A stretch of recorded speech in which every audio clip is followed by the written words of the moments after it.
ಎಲ್ಲರಿಗೂ ನನ್ನ ನಮಸ್ಕಾರ. ನಾನು ಅಶೋಕ್ ಪಾಟೀಲ್. ಭಕ್ತಿಯಿಂದ ಮುಕ್ತಿ ಎಂಬ ನಮ್ಮ ಚಾನಲ್ನಲ್ಲಿ ಎಲ್ಲರಿಗೂ ಸುಸ್ವಾಗತ.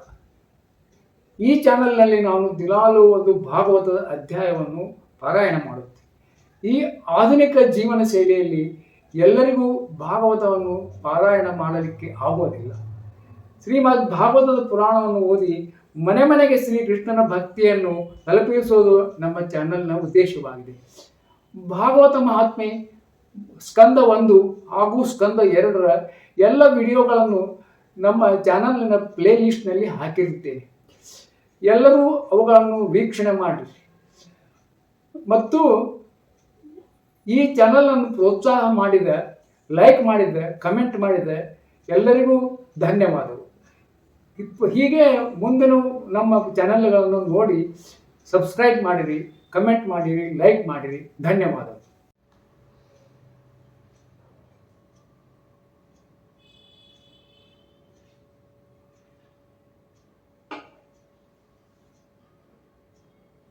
ಶ್ರೀ ಗುರುಭ್ಯೋ ನಮಃ.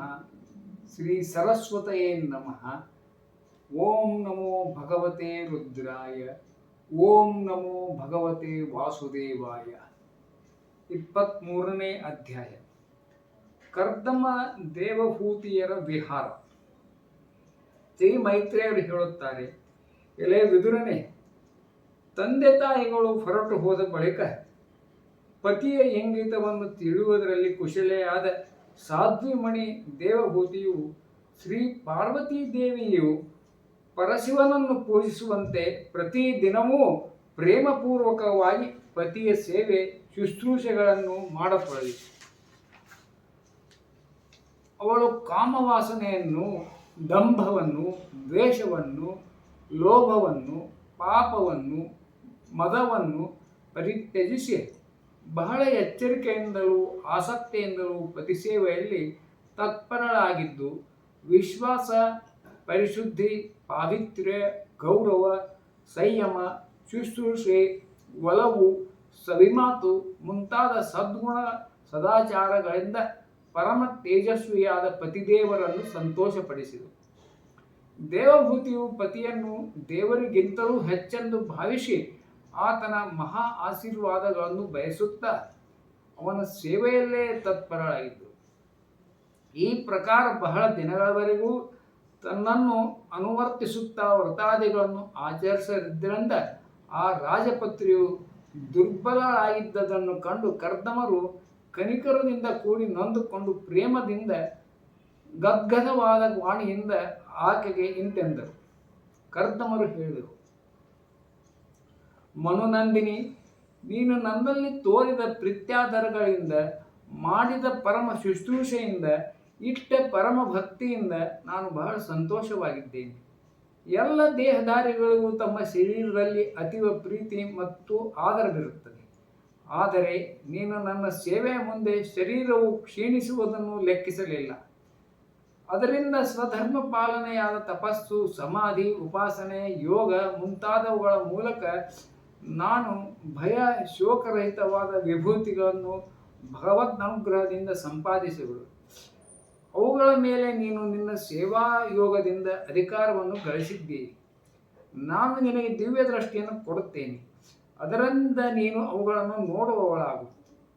ಇತರ ಭೋಗಗಳಾದರೂ ಭಗವಾನ್ ಶ್ರೀಹರಿಯು ಬೃಕಿಟ ವಿಲಾಸ ಮಾತ್ರದಿಂದ ನಾಶವಾಗಿ ಹೋಗುತ್ತವೆ. ಆದ್ದರಿಂದ ಅವುಗಳು ನಾನು ತೋರುವ ಈ ವಿಭೂತಿಗಳ ಮುಂದೆ ಏನೂ ಅಲ್ಲ. ನೀನು ನನ್ನ ಸೇವೆಯಿಂದ ಕೃತಕೃತ್ಯಳಾಗಿರುವೆ. ಪಾತಿವ್ರತ್ಯ ಧರ್ಮವನ್ನು ಪಾಲಿಸಿದ್ದರಿಂದ ನಿನಗೆ ಈ ದಿವ್ಯ ಭೋಗಗಳು ದೊರಕಿವೆ. ನೀನು ಇವುಗಳನ್ನು ಭೋಗಿಸಬಹುದು. ನಾವು ರಾಜರು, ನಮಗೆ ಎಲ್ಲವೂ ಸುಲಭವಾಗಿದೆ ಎಂಬ ದುರಭಿಮಾನವೇ ಮುಂತಾದ ವಿಕಾರಗಳು ಇರುವ ಮನುಷ್ಯರಿಗೆ ಈ ದಿವ್ಯ ಭೋಗಗಳು ದೊರೆಯಲಾರವು. ಕರ್ದಮರು ಹೀಗೆ ಹೇಳಲು ತನ್ನ ಪತಿಯ ಸಂಪೂರ್ಣವಾದ ಯೋಗ ಮಾಯಗಳೆಲ್ಲವೂ ವಿದ್ಯೆಗಳಲ್ಲಿಯೂ ನಿಷ್ಣಾತರೆಂದು ಕುರಿತ ಆ ಅಬಲೆಯು ಸರ್ವ ಚಿಂತೆಗಳು ದೂರವಾದವು. ಆಕೆಯ ಮುಖವು ಸ್ವಲ್ಪ ಸಂಕೋಚದಿಂದ ತುಂಬಿದ ದೃಷ್ಟಿಯಿಂದಲೂ ಮಧುರವಾದ ಮುಗುಳ್ನಗೆಯಿಂದಲೂ ಅರಳಿತು.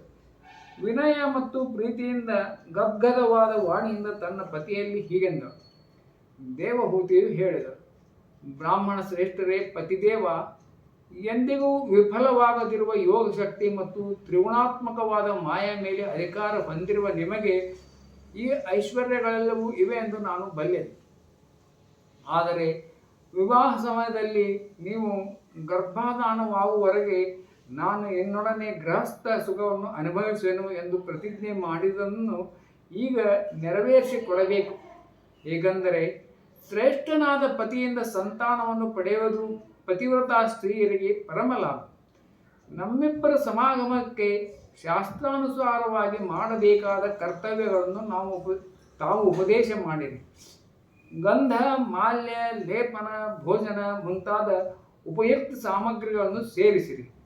ನಿಮ್ಮ ಸಂಘವನ್ನು ಬಯಸುವ ನನ್ನ ಈ ದುರ್ಬಲವಾದ ಶರೀರವು ನಿಮ್ಮ ಅಂಗಸಂಗಕ್ಕೆ ಯೋಗ್ಯವಾಗಬೇಕಲ್ಲ. ನೀವೇ ಹೆಚ್ಚಿಸಿರುವ ಕಾಮದಿಂದ ನಾನು ಪೀಡಿತಳಾಗಿರುವೆನು. ಸ್ವಾಮಿ, ಇದಕ್ಕೆ ಯೋಗ್ಯನಾದ ಒಂದು ಭವ್ಯ ಭವನವು ನಿರ್ಮಾಣವಾಗುವಂತೆ ತಾವು ವಿಚಾರ ಮಾಡಿರಿ. ಶ್ರೀ ಮೈತ್ರೇಯರು ಹೇಳುತ್ತಾರೆ, ಎಲೆ ಬಿದುರನೆ ಕೇಳು. ಕರ್ದಮ ಮಹರ್ಷಿಗಳು ತನ್ನ ಇಣಿಯಳ ಇಚ್ಛೆಯನ್ನು ಈಡೇರಿಸಲು ಒಡನೆ ಯೋಗದಲ್ಲಿ ಸ್ಥಿತನಾಗಿ ಇಷ್ಟಾನುಸಾರವಾಗಿ ಎಲ್ಲೆಡೆ ಸಂಚರಿಸುವಂತಹ ಒಂದು ದಿವ್ಯ ವಿಮಾನವನ್ನು ರಚಿಸಿದರು. ಆ ವಿಮಾನವು ಎಲ್ಲ ಇಷ್ಟಾರ್ಥ ಭೋಗಗಳನ್ನು ಈಡೇರಿಸುತ್ತಿತ್ತು. ಅದು ಅತ್ಯಂತ ಸುಂದರವಾಗಿದ್ದು ಎಲ್ಲ ರೀತಿಯ ರತ್ನಗಳಿಂದ ಕೂಡಿದ್ದು ಎಲ್ಲ ಸಂಪತ್ತುಗಳು ಉತ್ತರೋತ್ತರ ವೃದ್ಧಿಯಿಂದ ಸಂಪನ್ನವಾಗಿತ್ತು. ರತ್ನಮಯ ಕಂಬಳಗಳಿಂದ ಅತ್ಯಂತ ಶೋಭಾಯಮಾನವಾಗಿತ್ತು. ಅದು ಎಲ್ಲ ಋತುಗಳಲ್ಲಿಯೂ ಸುಖವನ್ನುಂಟು ಮಾಡುವ ಅದ್ಭುತವಾದ ವಿಮಾನ. ಎಲ್ಲೆಡೆಗಳಲ್ಲೂ ಬಗೆ ಬಗೆಯ ದಿವ್ಯ ಸಾಮಗ್ರಿಗಳಿಂದ ಕೂಡಿದ್ದು ಚಿತ್ರ ವಿಚಿತ್ರವಾದ ರೇಷ್ಮೆ ಧ್ವಜ ಪತಾಕಗಳಿಂದ ಶೃಂಗರಿಸಲ್ಪಟ್ಟಿತ್ತು. ಮಧುರವಾಗಿ ಝೇಂಕರಿಸುವ ದುಂಬಿಗಳ ಹಿಂಡಿನಿಂದ ಕೂಡಿದ ಬಣ್ಣ ಬಣ್ಣದ ಪುಷ್ಪ ಮಾಲೆಗಳಿಂದಲೂ ನಾನಾ ಪ್ರಕಾರದ ರೇಷ್ಮೆ ನಾರು ನೂಲುಗಳ ಪಟ್ಟೆ ಮಾಡಿದ ಮಡಿವಸ್ತ್ರಗಳಿಂದಲೂ ಅದು ಅತ್ಯಂತ ಶೋಭಾಯಮಾನವಾಗಿತ್ತು. ಒಂದರ ಮೇಲೊಂದು ನಿರ್ಮಿತವಾಗಿದ್ದ ಕೊಠಡಿಗಳಲ್ಲಿ ಬೇರೆ ಬೇರೆಯಾಗಿ ಹಾಸಲ್ಪಟ್ಟಿದ್ದ ಹಾಸಿಗೆಗಳು, ಮಂಚಗಳು, ಬೀಸಣಿಗೆಗಳು ಮತ್ತು ಆಸನಗಳಿಂದ ಕೂಡಿ ಅತ್ಯಂತ ರಮಣೀಯವಾಗಿತ್ತು. ಅಲ್ಲಲ್ಲಿ ಗೋಡೆಗಳಲ್ಲಿ ಕೆತ್ತಲ್ಪಟ್ಟ ಸುಂದರ ಕೆತ್ತನೆ ಶಿಲ್ಪಗಳಿಂದ ಅದು ಅಪೂರ್ವವಾಗಿ ಶೋಭಿಸುತ್ತಿತ್ತು. ಅದರಲ್ಲಿ ಮರಕತ ಮನೆಯ ನೆಲವನ್ನು ಕುಳಿತುಕೊಳ್ಳಲು ಯೋಗ್ಯವಾದ ಹವಳದ ವೇದಿಕೆಗಳನ್ನು ನಿರ್ಮಿಸಿದ್ದರು.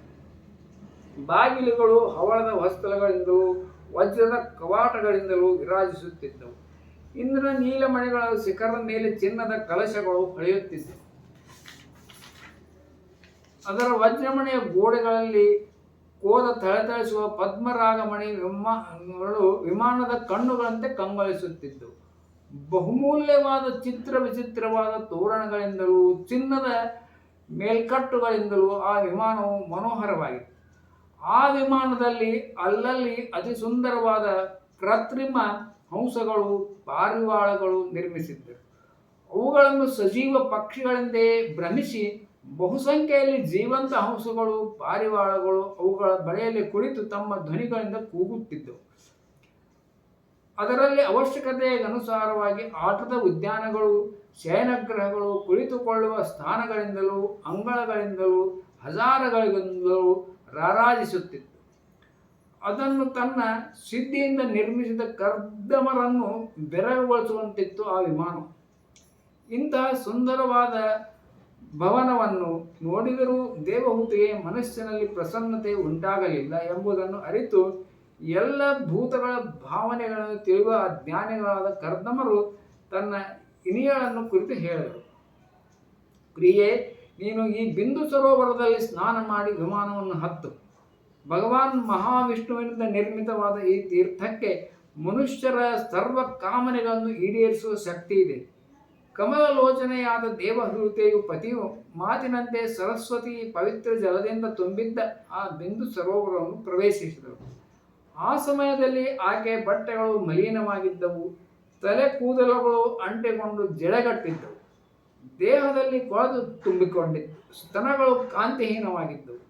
ಸರೋವರದಲ್ಲಿ ಮುಳುಗಿದೊಡನೆ ಅದರೊಳಗೆ ಆಕೆಯ ಒಂದು ಭವ್ಯವಾದ ಅರಮನೆಯನ್ನು, ಅದರೊಳಗೆ ಕಮಲಗಂಧೀಯರಾದ ಕಿಶೋರಾವಸ್ಥೆಯಲ್ಲಿದ್ದ 1,000 ಕನ್ಯೆಯರನ್ನು ನೋಡಿದರು. ದೇವಹೂತಿಯನ್ನು ಕಂಡೊಡನೆ ಅವರು ಎದ್ದು ನಿಂತು ಕೈ ಜೋಡಿಸಿಕೊಂಡು, ನಾವು ನಿಮ್ಮ ದಾಸಿಯರು, ಏನು ಸೇವೆ ಮಾಡಬೇಕು ಅಪ್ಪಣೆಯಾಗಲಿ ಎಂದು ಅರಿಕೆ ಮಾಡಿಕೊಂಡರು.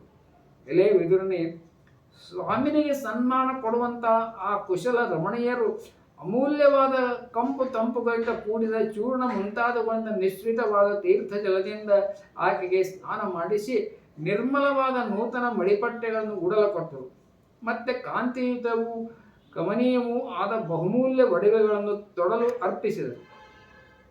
ಸರ್ವ ಗುಣಗಳಿಂದಲೂ ಕೂಡಿದ ಅನ್ನ ಆಹಾರಗಳನ್ನು, ಅಮೃತಕ್ಕೆಣೆಯಾದ ಪಾನೀಯಗಳನ್ನು ನೀಡಿದರು.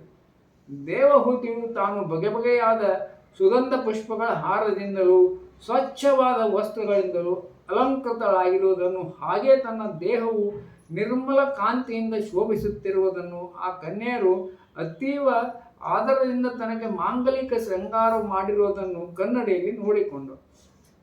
ಅವಳನ್ನು ತಲೆಗೆ ಸ್ನಾನ ಮಾಡಿಸಿ ಅಂಗಾಂಗಗಳನ್ನು ಅನೇಕ ಆಭರಣಗಳಿಂದ ಅಲಂಕರಿಸಲಾಗಿತ್ತು.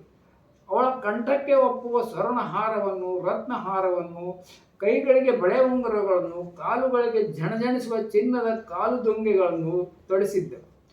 ನಡುವಿನಲ್ಲಿ ನವರತ್ನಗಳ ಕೋದ ಸ್ವರ್ಣದ ಒಡ್ಯಾಣದಿಂದಲೂ, ಅಂಗಾಂಗಗಳಲ್ಲಿ ಕುಂಕುಮ, ಕೇಸರ ಮುಂತಾದ ಮಂಗಳ ದ್ರವ್ಯ ಲೇಪನಗಳಿಂದಲೂ ಅವಳು ಅಪೂರ್ವ ಕಾಂತಿಯಿಂದ ಕಂಗೊಳಿಸುತ್ತಿದ್ದಳು. ಆಕೆಯ ಮುಖವು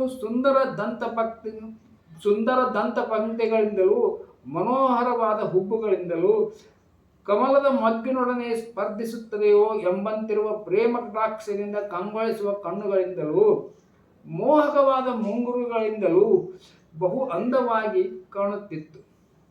ವಿದುರನೇ, ದೇವಹೂತಿಯು ತನ್ನ ಪ್ರಿಯಪತಿ ನೆನದೊಡನೆ ತಾನು ತನ್ನ ಗೆಳತಿಯರೊಡನೆ ಪ್ರಜಾಪತಿಯ ಕರ್ದಮರ ಬಳಿಯಲ್ಲೇ ವಿರಾಜಿಸುತ್ತಿರುವುದನ್ನು ನೋಡಿ ನಲಿದಳು. ಆಗ ತಾನು ಸಾವಿರಾರು ಸ್ತ್ರೀಯರೊಡನೆ ತನ್ನ ಪ್ರಾಣನಾಥನ ಮುಂದೆ ಇರುವುದನ್ನು ಕಂಡು ಇದೆಲ್ಲ ಆತನ ಯೋಗದ ಪ್ರಭಾವವೆಂದು ತಿಳಿದು ಆಕೆಗೆ ತುಂಬಾ ಅಚ್ಚರಿಯಾಯಿತು.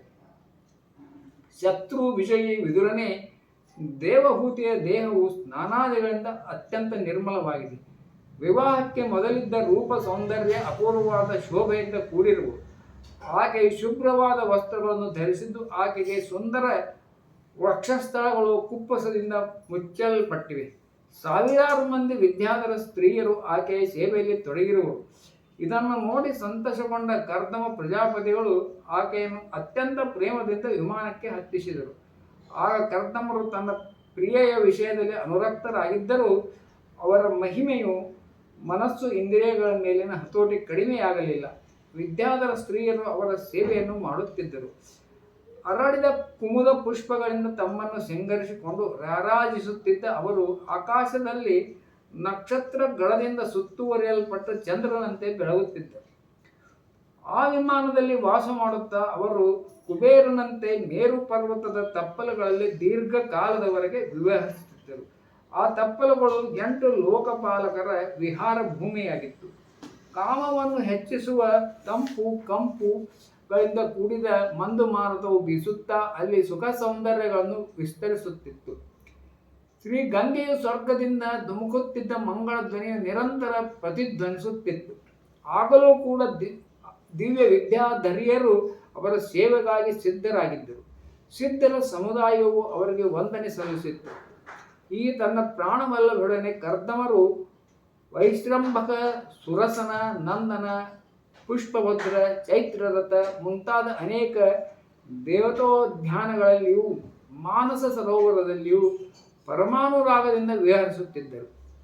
ಇಚ್ಛಾನುಸಾರವಾಗಿ ಸಂಚರಿಸುತ್ತಿದ್ದ ಆ ಕಾಂತಿಯುಕ್ತ ಶ್ರೇಷ್ಠವಾದ ವಿಮಾನದಲ್ಲಿ ಕುಳಿತು ವಾಯುವಿನಂತೆ ಎಲ್ಲ ಲೋಕಗಳಲ್ಲೂ ಸಂಚರಿಸುತ್ತಾ ವಿಮಾನ ವಿಹಾರಿಗಳಾದ ದೇವತೆಗಳಿಗಿಂತಲೂ ಹೆಚ್ಚು ಸುಖ ಸಂಪತ್ತುಗಳನ್ನು ಅವರು ಅನುಭವಿಸಿದರು. ವಿದುರನೇ, ಭಗವಂತನ ಭವಭಯಹಾರಿಯಾದ ಪವಿತ್ರ ಪದ್ಮಗಳನ್ನು ಆಶ್ರಯಿಸುವ ಸುಕೃತಿಗಳಿಗೆ ಯಾವ ವಸ್ತುವು ಅಥವಾ ಶಕ್ತಿಯು ತಾನೇ ದುರ್ಲಭವಾಗಿದೆ. ಹೀಗೆ ಮಹಾಯೋಗಿಗಳಾದ ಕರ್ದಮರು ತಮ್ಮ ಪ್ರಿಯಗೆ ಜಂಬೂದ್ವೀಪವೇ ಮೊದಲಾದ ದೀಪಗಳು, ಭಾರತ ಕೆಂಪುರುಷ ಮುಂತಾದ ವರ್ಷಗಳು, ವಿಚಿತ್ರವಾದ ರಚನೆಯಿಂದ ಅತ್ಯಂತ ಆಶ್ಚರ್ಯಕರವಾಗಿ ಕಾಣುತ್ತಿರುವ ಇಡೀ ಭೂಮಂಡಲವನ್ನು ತೋರಿಸಿ ತಮ್ಮ ಆಶ್ರಮಕ್ಕೆ ಹಿಂದಿರುಗಿದರು. ಮತ್ತೆ ಅವರು ತನ್ನನ್ನು 9 ರೂಪಗಳಲ್ಲಿ ವಿಭಕ್ತಗೊಳಿಸಿಕೊಂಡಿರುವ ರತಿಸುಖಕ್ಕಾಗಿ ಅತ್ಯಂತ ಉತ್ಸುಕಳಾಗಿರುವ ಮನೋಕುಮಾರಿ ದೇವತೆಯನ್ನು ಆನಂದಪಡಿಸುತ್ತಾ ಅವಳೊಂದಿಗೆ ಅನೇಕ ವರ್ಷಗಳ ಕಾಲ ವಿಹರಿಸಿದರು. ಆದರೆ ಅತಿ ದೀರ್ಘಕಾಲವು ಒಂದು ಮುಹೂರ್ತದಂತೆ ಕಳೆದು ಹೋಯಿತು. ಆ ವಿಮಾನದಲ್ಲಿ ರತಿಸುಖವನ್ನು ಹೆಚ್ಚಿಸುವ ಅತಿ ಸುಂದರವಾದ ಶಯ್ಯೆಯನ್ನು ಆಶ್ರಯಿಸಿ ಪರಮ ಸೌಂದರ್ಯ ನಿಧಿಯಾದ ತನ್ನ ಪ್ರಿಯತಮೆಯೊಡನೆ ಇರುತ್ತಿದ್ದ ದೇವಹೂತಿಗೆ ಆ ಕಾಲದ ಪರಿಯು ಸ್ವಲ್ಪವೂ ಉಂಟಾಗಲಿಲ್ಲ. ಹೀಗೆ ರಮಿಸುತ್ತಾ ದಂಪತಿಗಳು ತಮ್ಮ ಯೋಗ ಬಲದಿಂದ ನೂರಾರು ವರ್ಷಗಳ ಕಾಲ ವಿಹರಿಸುತ್ತಿದ್ದರೂ ಅವರಿಗೆ ಆ ಕಾಲವು ಅತಿ ಸ್ವಲ್ಪ ಸಮಯದಂತೆ ಕಳೆದು ಹೋಯಿತು. ಆತ್ಮಜ್ಞಾನಿಗಳಾದ ಕರ್ತಮರು ಎಲ್ಲ ಸಂಕಲ್ಪಗಳನ್ನು ಬಲ್ಲವರಾಗಿದ್ದರು. ದೇವಹೂತಿಯು ಸಂತಾನವನ್ನು ಪಡೆಯಲು ಉತ್ಸುಕಳಾಗಿರುವುದನ್ನು ಗಮನಿಸಿ ಹಾಗೇ ಭಗವಂತನ ಆದೇಶವನ್ನು ಸ್ಮರಿಸಿಕೊಂಡು ಅವರು ತಮ್ಮ ಸ್ವರೂಪವನ್ನು 9 ಬಗೆಯಾಗಿ ವಿಭಾಗಿಸಿಕೊಂಡು ಕನ್ಯೆಯರನ್ನು ಪಡೆಯಲಿಕ್ಕಾಗಿ ಏಕಾಗ್ರ ಚಿತ್ತದಿಂದ ಅರ್ಧಾಂಗ ರೂಪದಲ್ಲಿ ತಮ್ಮ ಪತ್ನಿಯನ್ನು ಭಾವಿಸುತ್ತಾ ಆಕೆಯ ಗರ್ಭದಲ್ಲಿ ವೀರ್ಯವನ್ನು ಸ್ಥಾಪಿಸಿದರು. ಅದರ ಫಲವಾಗಿ ದೇವಹೂತಿಗೆ ಒಟ್ಟಿಗೆ 9 ಮಂದಿ ಕನ್ಯೆಯರು ಜನ್ಮ ನೀಡಿದರು. ಅವರೆಲ್ಲರೂ ಸರ್ವಾಂಗ ಸುಂದರಿಯರಾಗಿದ್ದು ಅವರು ದೇಹದಿಂದ ಕೆಂದಾವರೆಯ ಕಂಪು ಸೂಚಿಸುತ್ತಿದ್ದರು. ಅದೇ ಸಮಯದಲ್ಲಿ ಶುದ್ಧ ಸ್ವಭಾವವುಳ್ಳ ದೇವಹೂತಿಯು ತನ್ನ ಪತಿಯಾದ ಕರ್ತಮರು ಮತ್ತು ಹಿಂದಿನ ಪ್ರತಿಜ್ಞೆಯಂತೆ ಸನ್ಯಾಸವನ್ನು ಸ್ವೀಕರಿಸಲು ಬಯಸುತ್ತಿದ್ದಾರೆ ಎಂಬುದನ್ನು ಗಮನಿಸಿದಳು.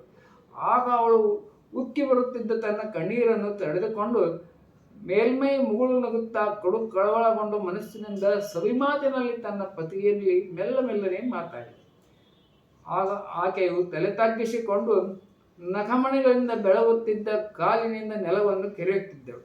ದೇವಹೂತಿ ಹೇಳಿದಳು, ಪೂಜ್ಯಪಾದರೆ, ತಾವೇನೋ ಮಾಡಿದ್ದ ಪ್ರತಿಜ್ಞೆಯನ್ನು ಪೂರ್ಣವಾಗಿ ನಿಭಾಯಿಸಿ ಬಿಟ್ಟಿರಿ. ಆದರೂ ನಾನು ತಮ್ಮಲ್ಲಿ ಶರಣಾಗತಳಾಗಿದ್ದೇನೆ. ಆದ್ದರಿಂದ ನನಗೆ ತಾವು ಮತ್ತೊಂದು ಅಭಯ ಪ್ರದಾನವನ್ನು ನೀಡಬೇಕು. ಬ್ರಾಹ್ಮಣೋತ್ತಮರೇ, ಈ ಕನ್ಯೆಯರಿಗೆ ಯೋಗ್ಯರಾದ ಪತಿಗಳನ್ನು ಹುಡುಕಬೇಕಾಗಿದೆ. ಇದಲ್ಲದೆ ತಾವು ಅರಣ್ಯಕ್ಕೆ ಹೊರಟು ಹೋದ ಬಳಿಕ ನನ್ನ ಜನನ ಮರಣ ರೂಪಿ ಶೋಕವನ್ನು ದೂರ ಮಾಡುವುದಕ್ಕೆ ಒಬ್ಬರು ಜೊತೆಯಲ್ಲಿರಬೇಕಲ್ಲವೇ? ಪ್ರಭುವೇ, ಇಲ್ಲಿಯವರೆಗೂ ಪರಮಾತ್ಮನಿಂದ ವಿಮುಖಳಾಗಿ ಇಂದ್ರಿಯಗಳ ಸುಖವನ್ನು ಭೋಗಿಸುವುದರಲ್ಲಿ ಕಳೆದು ಹೋದ ನನ್ನ ಸಮಯವಾದರೂ ನಿರರ್ಥಕವೇ ಆಗಿದೆ. ತಮ್ಮ ಪರಮ ಪ್ರಭಾವವನ್ನು ತಿಳಿಯದಿರುವ ಕಾರಣದಿಂದಲೇ ನಾನು ಇಂದ್ರಿಯ ಸುಖಗಳಲ್ಲಿ ಆಸಕ್ತಳಾಗಿದ್ದು ತಮ್ಮಲ್ಲಿ ಅನುರಾಗವನ್ನು ತೋರಿಸುತ್ತಿದ್ದೆ. ಆದರೆ ಅದು ಕೂಡ ನನ್ನ ಸಂಸಾರ ಭಯವನ್ನು ನೀಗಿಸುವ ಸಾಮರ್ಥ್ಯವನ್ನು ಹೊಂದಿರಲೇಬೇಕು. ಅಜ್ಞಾನವಶದಿಂದ ಅಸಜ್ಜನರೊಡನೆ ಮಾಡಿದ ಸಹವಾಸವು ಸಂಸಾರ ಬಂಧನಕ್ಕೆ ಕಾರಣವಾಗುತ್ತದೆ. ಅದೇ ಸಹವಾಸವನ್ನು ಸಜ್ಜನರೊಡನೆ ಮಾಡಿದ್ದೇ ಆದರೆ ಅದರಿಂದ ನಿಸ್ಸಂಗತೆ ಉಂಟಾಗುವುದು. ಪ್ರಪಂಚದಲ್ಲಿ ಕರ್ಮಗಳಿಂದ ಧರ್ಮಾಧರ್ಮವನ್ನು ಸಂಪಾದಿಸಿರುವವನು ವೈರಾಗ್ಯ ಉಂಟಾಗದವನು, ಭಗವಂತನ ಸೇವೆಯನ್ನು ಮಾಡದವನು, ಬದುಕಿರುದ್ದರೂ ಸತ್ತಿರುವವನಂತೆ ಸರಿ. ಸ್ವಾಮಿ, ಖಂಡಿತವಾಗಿ ನಾನು ಭಗವಂತನ ಮಾಯೆಯಿಂದ ಮೋಸ ಹೋಗಿರುವನು.